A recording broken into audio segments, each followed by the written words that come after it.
We lost everything during the hurricane. It was unbelievable. It tore up everything.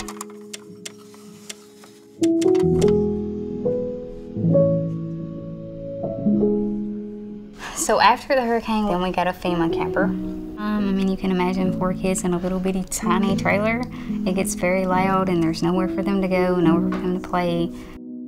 And they didn't even want the kids running around playing outside unless you were outside with them. It was horrible.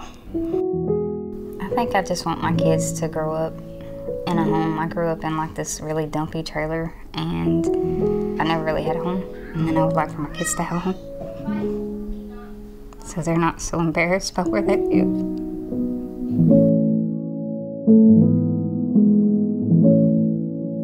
I'm very proud of my kids. They're definitely about to get home. That's very exciting.